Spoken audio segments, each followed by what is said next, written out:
안녕하세요. 경제 읽어주는 남자 김광석입니다. 여러분 창업에 관한 이야기 계속 듣고 계신데요. 창업의 신 이용구 대표님과 또 KPC 세 번째 시간 이어가 보도록 하겠습니다. 인사 한번 부탁드립니다. 네, 창업의 신이라는 닉네임을 갖고 있습니다. 네, 창업의 신까지는 조금 너무 과찬이고요. 네, 창업의 신 이용구입니다. 네, 반갑습니다. 네, 어쨌든 창업의 최고 선두주자인데 특히 우리 경제 입장에서 우리 경제가 고용 창출력이 현저히 떨어지고 있기 때문에 어쨌든 창업을 고민하시는 분이 굉장히 많으세요. 왜냐하면 재취업 자체가 어려우니까 신규 취업도 어렵지만 그런 과정에서 이제 창업에 대한 고민이 있을 텐데 어쨌든 오늘 그리고 뭐 지난 시간에 들었던 여러 이야기를 통해서 창업에 대해서는 이런 것들을 좀 유념해 보겠다 하고 그것을 바탕으로 준비된 창업 제가 예전부터 강조하고 있는 표현인데요. 준비된 창업을 좀 하셨으면 좋겠다 이 말씀을 드리면서 이번 시간에는 프랜차이즈 창업에 대해서 좀 집중적으로 말씀을 좀 여쭙고 싶습니다. 네. 예, 한번 어떤 이야기를 이제 프랜차이즈 네. 창업하면 우리가 관심을 가져야 될까요? 뭐 결국은 전 프랜차이즈와 이제 프랜차이즈 본부와 가맹점주가 있잖아요. 네네. 이 둘 간의 관계를 전 연인 관계로 봐요. 무슨 얘기냐면 일단 뭐 이렇게 가맹을 할 때는 양다리 이상 죄송합니다. 이게 프랜차이즈 본부와 가맹점과 계약 관계는 뭐 결혼의 관계나 마찬가지거든요. 서로 뭐 이제 진짜 뭐 이렇게 간쓸게 다 내줄 것처럼 처음에 이제 그렇게 시작하지만 실제로 가맹 계약이 이제 해지가 되거나 나중에 어느 정도 또 이제 시간이 좀 지나게 되면 뭐 원수보다 못하는 그런 관계가 또 있잖아요. 뭐 결혼하다 이혼하면 뭐 아름답게 이혼하는 경우도 있지만 그렇지 않은 경우가 있죠. 폐업하는 과정에서 맞습니다. 그래서 예를 들면 어떤 것 때문에 그런 관계가 형성이 되나요? 뭐 여러 가지 이유가 있죠. 뭐 가맹점주 입장에서 봤을 때는 이게 어느 정도 이제 프랜차이즈를 선택한다는 건 내가 기술이 없고 어떻게 장사할지 모르니까 프랜차이즈 본사와 말 그대로 뭐 그 계약을 맺는 건데 어느 정도 이제 가맹점주 입장에선 장사를 하다 보면 또 노하우를 알게 되죠. 그래서 본사에 띄워주는 게 좀 아까운 거야. 그러다 보면 우리가 일명 사입이라는 걸 하게 돼요. 사입. 본사에서 그 강제하는 물건만 우리가 받아야 되는데 내가 인터넷 찾아보니 심지어 뭐 커피를 1kg에 한 27,000원대에서 받거든요. 일반 카페 프랜차이즈들이 27,000원. 근데 인터넷에서 찾아보면 만 원대가 있어요. 그 커피 빈 말씀하시는 거죠? 네, 빈 콩. 그 브랜드 커피빈이 아니라 그러니까 커피 빈, 커피 콩을 살 때 맞습니다. 프랜차이즈에서는 27,000원에 받는데 내가 한번 13,000원에 살 수도 있고 13,000원에 살 수도 있다. 그게 절반이잖아요. 여기서 돈 앞에서 고민이 갈등이 생기는 거죠. 왜냐하면 인건비는 높아지고 있고 뭐 임대료 높아지고 있는데 그럼 줄일 수 있는 게 어디냐? 재료비밖에 없으니까. 그러다 보면 이제 그걸 알게 되면 본사 입장에서는 또 이제 뭐 가맹 해제 조건이 되거든요. 그래서 다른 재료를 이용하면 맞습니다. 그래서 가맹점주와 본부와 그만큼 신뢰 관계가 굉장히 중요하다고 보고요. 또 한 가지 반대편의 입장, 본사에서 해지를 요구하는 것도 있지만 이제 프랜차이즈 본사도 처음에는 같이 함께 합시다. 그래서 진짜로 간쓸게 다 빼주지만 어느 정도 몇십 배 들어가고 성장을 하게 되면 이제는 골프 치러 다니죠. 본사 사장이 가맹점주를 안 만나고 골프 치고 다니죠. 그래서 트렁크에 골프채를 태우고 그러면서 그 기존에 어려울 때 함께했던 그 가맹점주가 보이지 않는 거예요. 그리고 상권도 약간 그 범위 내에서 조금 많이 벗어난 곳으로 출점을 시켜줘야 되는데 그 상권에 딱 붙어서 또 출점을 시켜버리니까 n분의 1이 될 수밖에 없고 이제 그런 속에서 갈등이 많이 되니까 일종의 그 가맹점주가 아니라 이제 본사의 도덕적 해이 이런 것들이 그렇습니다. 그래서 초심이 사실 중요한 건데 이제 그런 것들을 잃어버리는 경우가 많죠. 그래서 어쨌든 프랜차이즈의 본사에 대해서 우리 그 시청자분들이 조금 제가 좀 가르쳐 드려야 될 그런 팩트들을 좀 일러드리도록 하겠습니다. 그러면 이 프랜차이즈 창업을 만약에 선택한다라고 하셨을 경우에 어떤 프랜차이즈가 좋은 건지 그걸 판별할 수 있는 그런 거를 좀 말씀 주시면 대단히 좋을 것 같아요. 뭐 간단하게 말씀드리면 이게 좀 어려울 수 있는데요. 근데 저희 같은 사람들은 저는 이제 20년 넘게 컨설팅을 했으니까 사람을 만나서 몇 마디 나누면 진짜요. 이 사람이 성공할지 성공하지 않을지를 그냥 바로 가려내요.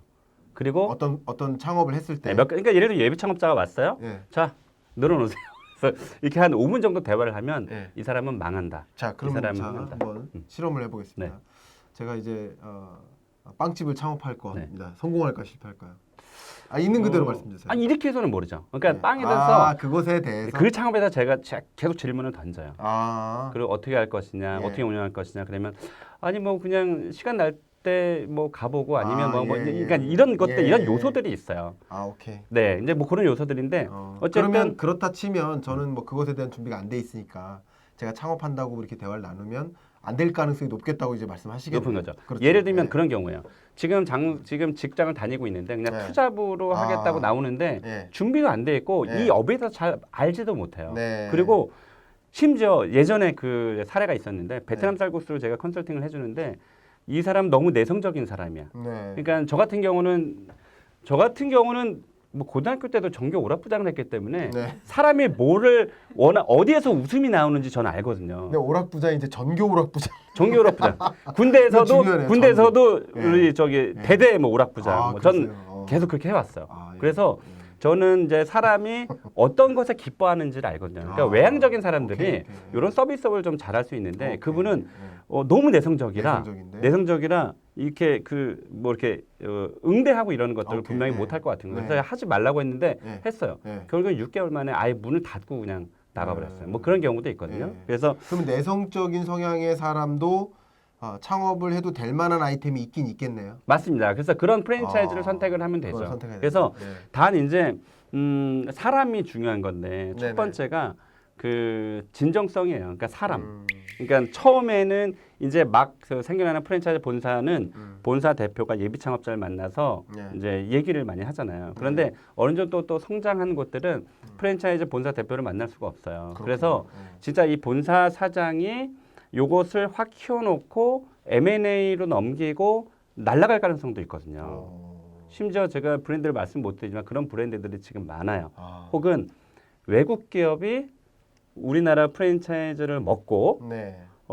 그러면서 그 초반에 함께했던 임원들도 다 퇴사를 하고 네. 이제 거의 껍데기만 남은 상황에서 돈은 많이 넣고 네. M&A가 뭐 너무 잘 아시겠지만 뭐 키워가지고 뭐 네. 더 팔려고 하는 거잖아요. 네. 그런데 어쨌든 이 M&A만 하려고 혈안이 된 그런 그 프랜차이즈 본사 대표들도 있어요. 그래서 본사 대표가 진짜 가맹점주와 함께 갈 것인지 진정성을 알아야 되는데 일반 사람은 사실 알기가 쉽지가 않죠. 그래서 뭐 그런 이제 전문가랑 같이 가면 그거 가능하거든요. 그래서 그렇겠네요. 이 사람이 사기칠 사람인지 아닌지를 대번에 알아요. 아. 그리고 또 한 가지는 예. 그 여러분들 꼭 아셔야 될 게 미투 프랜차이즈라고 있죠. 그러니까 뭐 미투 운동 많았잖아요. 네네네. 그러니까 뭐가 잘 되면 예를 들면 껍데기 전문점이 잘 돼. 네. 그러면 껍데기 전문점이 어마어마하게 또 들어오고 또 뭐 샌드위치 전문점이 잘 돼. 그러면 똑같이 뭐 비슷하게 옛날에 왜 봉구비어라고 있었잖아요. 네네네. 봉구비어 지금 없습니까? 지금은 있지만 네. 옛날에 봉구비어 명성이 없죠. 왜냐? 봉구비어가 잘 되니까 영구비어 뭐 춘자비어, 말자살롱 저랑 비슷한 홍구비어도 나왔고요. 그래요? 네. 굿자 돌리면 막 그래서 결국은 여기서 하루에 100만 원 파는 게 뭐가 들어오면 이제 뭐 n분의 1이 되죠. 90만 원 되고 또 들어오면 80만 원 되고 또 들어오면 70만 원 되고 그래서 아무튼 프랜차이즈 본사 그 선택하는 것 중에서 네. 이거를 미투 프랜차이즈를 만드는 업자인지 아닌지 이것도 좀 가려내야 되고요. 그러니까 좋네요. 말 그대로 진정성이 있느냐 없느냐가 굉장히 중요하고 또 아이템은 따라하는 아이템인지 내가 그 가맹 계약을 하려고 하는 곳이 그 딱 보면 알잖아요. 원래 원조가 있고 네. 따라하는 곳들은 사실 얼마 못 가거든요. 네. 그래서 따라하는 아이템이 아닌지 말 그대로 미투 프랜차이즈를 좀 살펴볼 필요가 있고요. 그렇죠. 또 그 이거는 꼭 말씀드리고 싶은데 우리가 공정거래위원회 가맹사업거래 그러니까 공정거래위원회 사이트에 가맹사업거래라는 사이트가 또 있어요. 그래서 네이버에서 공정거래위원회라고 치면 네네. 옆에 따라 붙어요. 완성 기능으로 네. 가맹사업거래라고 따라 붙습니다. 가맹사업거래? 그거를 들어가면 네. 제가 오늘 아침에 그 열어봤더니 그 우리나라 프랜차이즈 브랜드 수가 6,339개더라고요. 굉장히 네. 많은 거거든요. 네네. 그 모든 프랜차이즈 본사의 재정 상태가 보여요. 어. 이거 굉장히 중요한 거예요. 그러니까 이거 좋은 사이트네요. 예, 최근 3년. 네. 그러니까 예를 들면 본죽이 요즘 어떨까? 내가 본죽을 해야 되나? 뭐 김밥 천국을 내가 해야 되나? 딱 들어가면요. 최근 3년의 단기 순이익이 나와요. 네. 어떤 거는 마이너스 되고 있고 어떤 건 플러스가 되고 있어. 네. 근데 이게 왜 중요하냐면 내가 창업을 할 때 이 하나에 꽂혀 있을 수도 있지만 여러 개 다양한 후보의 브랜드를 두고 선택할 때가 있거든. 그래요. 그러면 역시나 재정 상태가 좋아야 광고도 낼 수 있고 또 가맹점에 뭔가 지원이 가능하잖아요. 그런데 보면 이 얘기를 어딘가에서 해주고 싶은데 무슨 얘기냐면 어떤 특정 브랜드가 있는데 그 브랜드가 3년치가 계속 마이너스가 굉장히 커져요. 네네. 근데 누군가 그걸 하려고 하는 사람이 있어. 그걸 말려줘야 되거든요. 그렇군요. 근데 일반 사람들은 우리 김광석 박사님도 그거는 모르시잖아요. 모르죠. 왜냐하면 이런 자영업 쪽에 뭔가 장사에 뭔가를 열어봐야 되는 것들은 그렇죠, 사실 그렇죠. 이거 다 몰라요. 잘 몰라요. 몰라요. 그래서 그 사이트에 들어가시면 그것뿐만이 아니라 3년 동안에 신규로 가맹이 된 거, 폐점이 된 거, 네. 뭐 해지가 된 거, 네. 양도양수 된 그 숫자들이 나와요. 이게 굉장히 중요해요. 중요하네요. 왜냐하면 매년 가맹점이 늘어나는지, 매년 가맹점이 늘어나는 것에 비해서 폐점이 되는 게 있는지 이게 나오기 때문에 이 브랜드의 앞으로의 성장성이 있을까 없을까라는 것도 이것을 보면서 알 수 있거든요. 그러면 가맹점이 늘어나는 거는 굉장히 뭐 둔화된 상태인데 폐점이 굉장히 많다 그러면 좋은 프랜차이즈는 아닌 건가요? 그런 데다가 네. 제가 재무 상태 볼 수 있다 그랬잖아요. 그렇죠. 단기 순이익이 계속 마이너스가 커져. 그럼 이거는 굳이 그런 프랜차이즈를 고를 필요가 없는 거예요. 망할 가능성이 굉장히 높은 거죠. 이거 그래서 너무 중요한 포인트인데. 엄청 중요한 포인트죠. 그리고 이 사람이 더 이제 어디까지 나가냐면 왜냐면 이게 매년 4월 말에 프랜차이즈 본사가 공정거래 위원회에 네. 가맹사업을 계속 할 건지 말 건지를 보고를 해요. 네. 4월 말까지. 네네. 그래서 그런데 4월 말에 이게 전년치의 자료를 보고를 해서 네. 그 공정거래위원회에 지금 말씀드린 가맹거래 사이트에 그게 노출이 되는 거거든요. 네네. 그게 매년 4월 말이에요. 근데 이거를 이 정도면 폐업을 해야 되는데 이 본사가 네. 또 갱신을 했네? 어. 그러면 얘네가 어디까지 가냐면 미투 브랜드를 만들어요. 그러니까 예를 들면 지금 껍데기가 잘 돼, 차돌배기 전문점이 잘 돼, 네. 요거 비슷한 걸 만들어요. 왜냐하면 이거 새로운 걸 만들려면 네. 엄청난 돈과 그렇겠네요. 인력이 들어가잖아요. 예. 그냥 베껴서 해. 그러고 나서 어떻게 하냐면 지금 잘 나가고 있는 원조 프랜차이즈의 절반 정도 가격으로 개설 비용. 뭐 예를 들면 교육비도 안 받고 가맹비도 안 받고 뭐 하고 뭐 인테리어 비용도 싸게 하면서 절반에 때려버려요. 네. 그러면 이제 그걸 혹해서 또 창업자가 들어오기도 하거든요.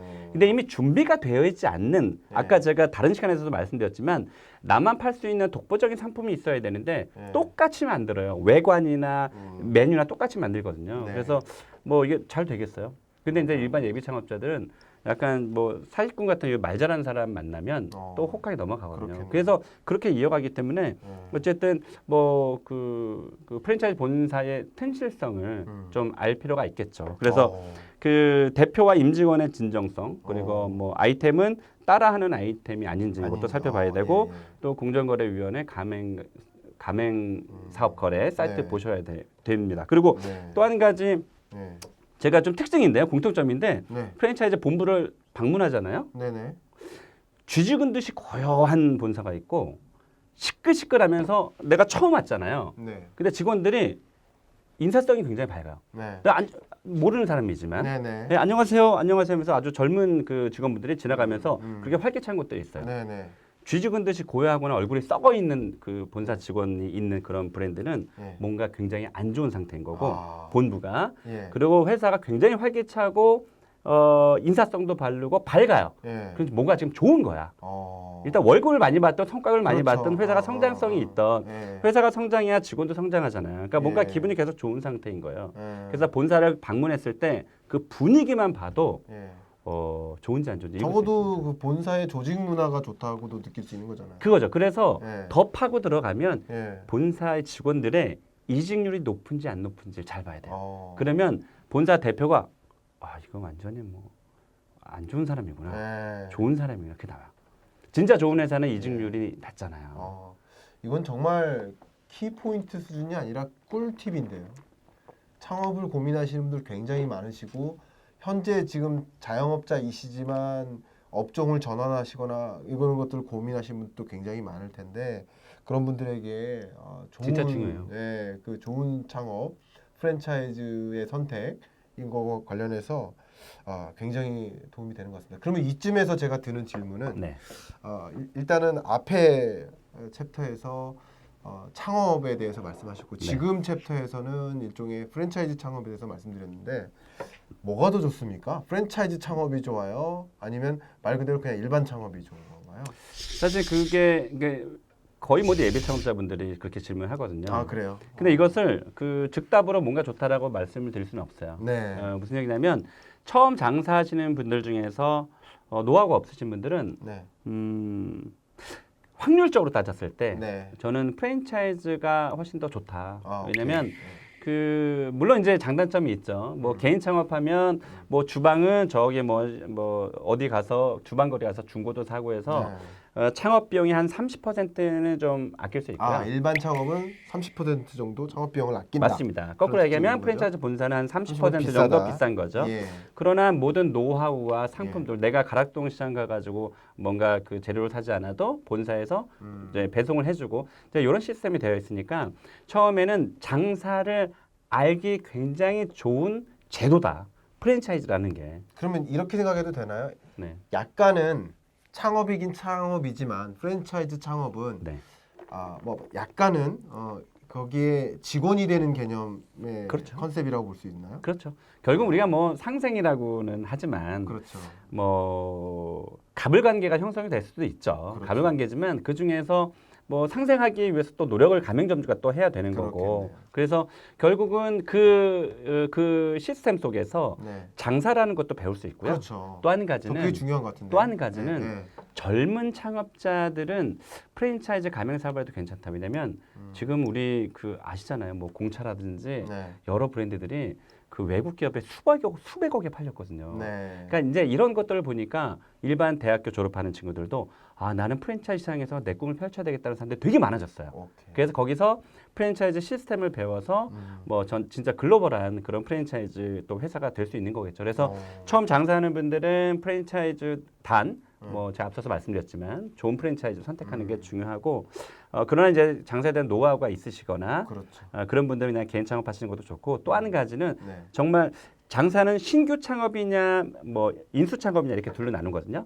신규 창업은 그러니까 새 차를 사느냐 예. 중고차를 사느냐인데 그렇네요. 신규 창업은 지금 말씀드린 것처럼 네. 본인이 나서서 뭐 개똥이 부대찌개라고 하거나 네. 아니면 진짜 뭐 놀부 부대찌개를 뭐 프랜차이즈를 하거나 이렇게 신규 창업하는 사람 그리고 기존에 장사 잘 되고 있는 것을 권리금을 주고 네. 인수인계를 받는 거죠. 그래서 인수 창업이 있거든요. 그래서 네.